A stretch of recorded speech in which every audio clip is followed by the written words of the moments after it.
Okay, before I talk about Wonder Woman, I just want to address something real quick.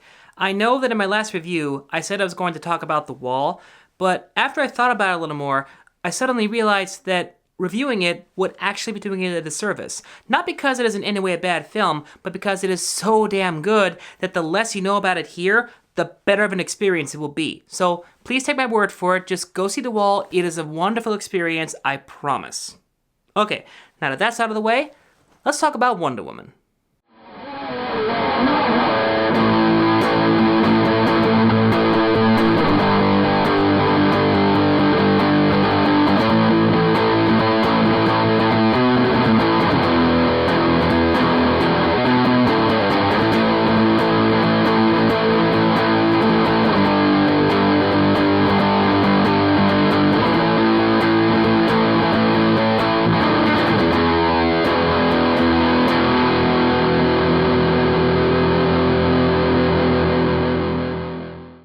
I've always been a big fan of superheroes for as long as I can remember. And I have especially been a big fan of superhero movies. In fact, my fondest memory regarding superhero movies is when my mother took me to see the first Tim Burton Batman movie in theaters opening day. That was awesome.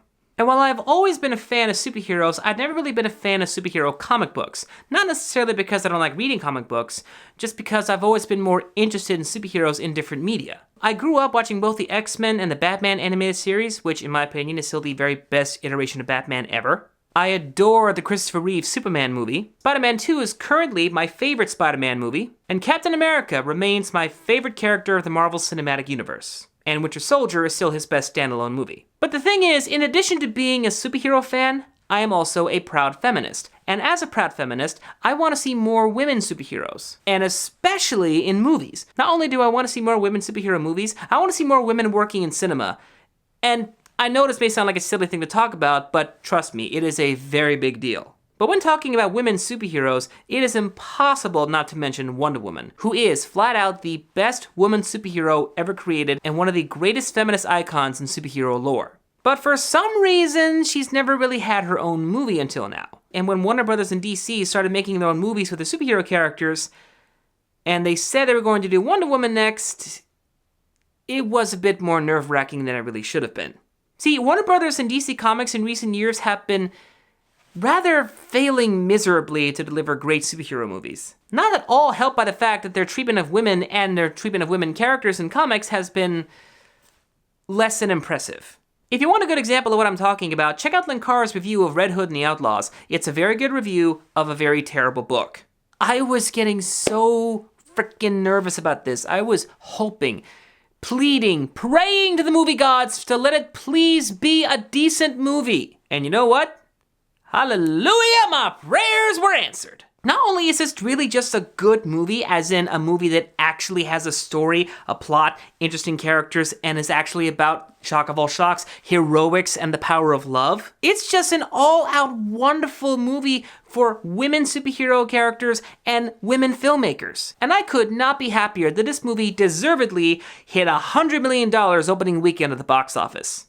Yes! Now don't get me wrong, it's still not really a perfect movie, at least not to me personally. And like any other movie out there, there are a couple things about it that I personally think could have gone better, but for the most part, I am surprisingly happy with this movie. Okay, now that I'm done salivating over the movie, let me explain why I like it so much. The story follows a young woman named Diana, played by Gal Gadot, who is the princess of a secret island called Themyscira, which is entirely populated by badass warrior women. One day, a mysterious man crash lands on the island, played by Chris Pine, and informs them of the great war going on outside in the world. Diana then comes to the conclusion that the war must be caused by Hades, the ancient Greek god of war, and has taken it upon herself to do something about it. So she takes up her sacred armor, sword, shield, and Lasso of Truth, and sets about to find Hades and end the war. And we finally get to see on screen in her full glory the absolute awesomeness that is Wonder Woman. The biggest problem with the DC comic movies as of late is that they seem to be laser focused on trying to be more gritty, realistic, and dark. They don't seem all that interested in showcasing heroics or really emphasizing what makes superheroes so interesting in the first place. Normally this is where I would say something bad about Zack Snyder, but I only recently heard about his unfortunate tragedy and I would really much rather not talk down to the guy at the moment. All I will say about him right now is that I am very sorry to hear about his unfortunate loss and I hope that he and his family are doing well. my thoughts are with them. So really, it is absolutely refreshing to see a DC Comics movie with a woman superhero who's actually about heroics. Because unlike other movies I could mention, she's actually passionate about helping people. She wants to help people. She wants to do the right thing. She longs to help people. Yes, she starts out a little naive and she has to learn a hard lesson along the way, but that doesn't make her less of a hero. Nor does it weaken her desire to be a hero. And what makes her a true hero is the fact that she decides to save the day with the power of love. And it may sound corny, but ultimately, superheroes are about the embodiment of the power of love. I'll be honest, I've never really liked Gal Gadot as an actress, and I was never really a fan of her being cast as Wonder Woman.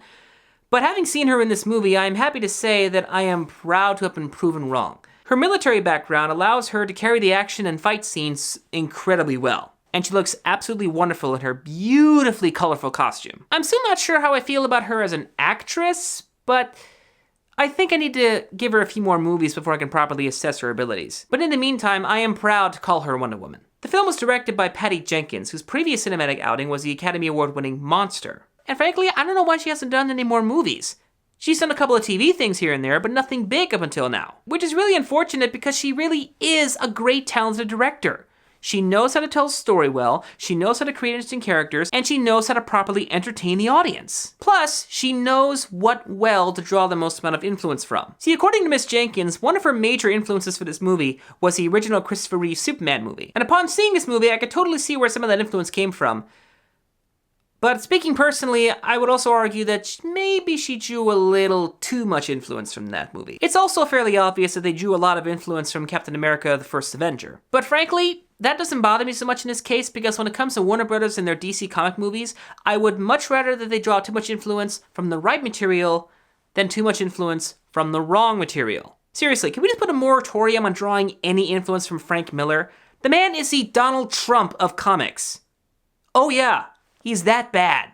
Overall, 2017's Wonder Woman movie, while still not my personal favorite Wonder Woman movie, that distinction goes to the animated film 2009, it is an overall fascinating experience, one that you absolutely must see in theaters right now. Warner Brothers, DC Comics, take note. Do more of this. Patty Jenkins, you rock. That felt good. You know, I've been talking a lot about recent movies that I seem to have forgotten about a certain other thing I was going to do. I was going to talk about older movies occasionally, movies that I think people don't pay enough attention to. What was the first movie I said I was going to talk about? United Artists presents Robert De Niro. I won't hurt you.